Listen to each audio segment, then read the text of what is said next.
Assalamualaikum warahmatullahi wabarakatuh. Perkenalkan, nama saya Rizky Maulana dari Politeknik Negeri Jakarta, program studi alat berat. Dalam kesempatan kali ini, saya akan mempresentasikan tentang mata kuliah troubleshooting. Nama pengajarnya Dr. Dianta Mustafa. Langsung saja ke materinya. Pertama, apa itu troubleshooting? Jadi troubleshooting adalah menyelesaikan suatu masalah atau problem pada unit atau engine dalam bidang alat berat. Dalam kemampuan menyelesaikan masalah, tentu kita harus paham informasi dasar tentang unit atau engine tersebut. Misalnya dari sistem-sistemnya. Pertama ada fuel, oil, air inlet, and exhaust system. Terus electrical system. Kemudian ada lubrication system, oil tadi. Selanjutnya ada langkah-langkah troubleshooting. Pertama, yakinkan dulu problem benar-benar terjadi dengan cara menanyakan ke customer. Pertama, apa sih problem itu dan kapan terjadinya serta di mana terjadinya. Dan kedua, tentukan problem dengan mencatat. Nah, kita lihat nih, pastikan problem dengan spesifikasi engine seharusnya. Misalnya dari RPM atau dari torsinya. Yang ketiga, ada periksa mesin secara visual. Keempat, tuliskan semua kemungkinan penyebab. Kelima, lakukan tes dan catat hasilnya. Keenam, temukan akar masalah problem tersebut. Nah, step ketiga sampai keenam itu bisa dibilang kita hanya mencari root cause atau akar masalah utama. Nah, di step ketujuh, kita perbaiki kerusakan yang terjadi.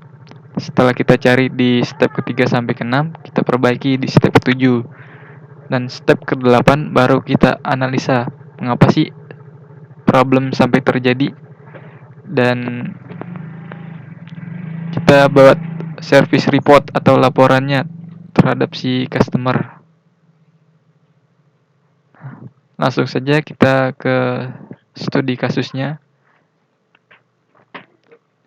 Nih, studi kasus pada articulate dump truck 740.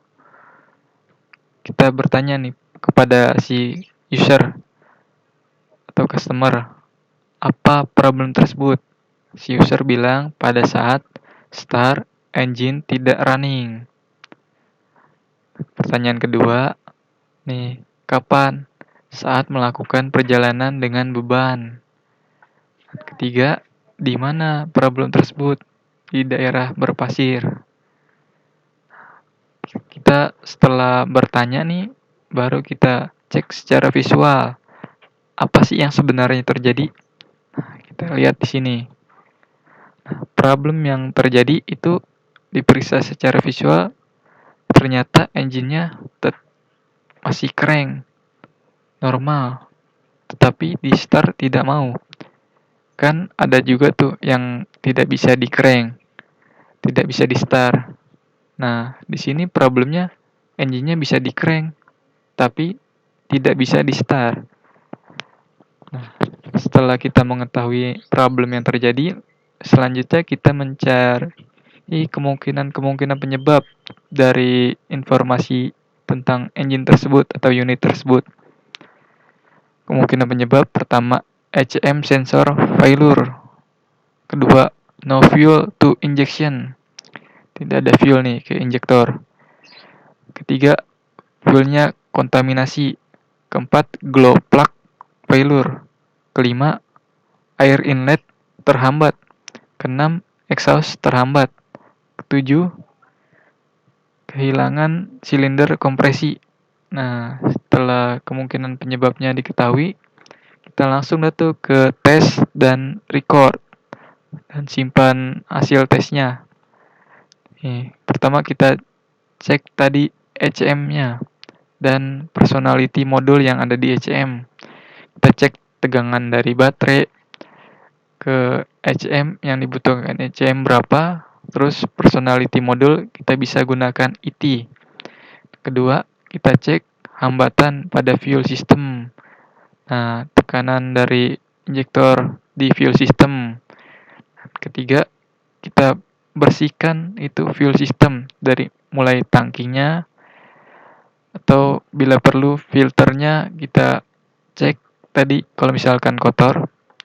Dan keempat, kita cek glow plug-nya dari sirkuit atau aliran listrik glow plug. Nih, dari kontrol modul dan si glow plug-nya sendiri. Kelima, kita air filternya kita replace. Kita replace air filter. Dan keenam, kita inspeksi pipa-pipa dari exhaust. Ketujuh, kita tes silinder kompresi. Misalnya dari temperaturnya berapa. Setelah dites dan dicatat hasilnya, ternyata kita temukan masalahnya ternyata di air filternya terhambat. Nah, kita baru tuh perbaikin masalah yang terjadi. Nih, seperti di langkah sebelumnya. Perbaiki kerusakannya, kita remove filternya, tentu dengan menggunakan literatur yang ada, service manual, maintenance manual, kita cleaning komponen, kita bersihkan, terus kita install lagi sesuai dengan literaturnya.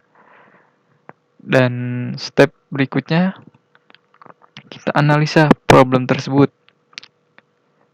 Kita analisa, nih lihat pada saat kapan dan di mana engine tersebut beroperasi.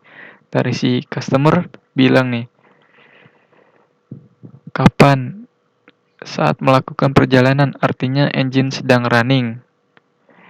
Dan di mana? Di daerah berpasir. Nah, setelah itu kita bisa cari tahu, oh kalau sedang beroperasi itu RPM-nya meningkat.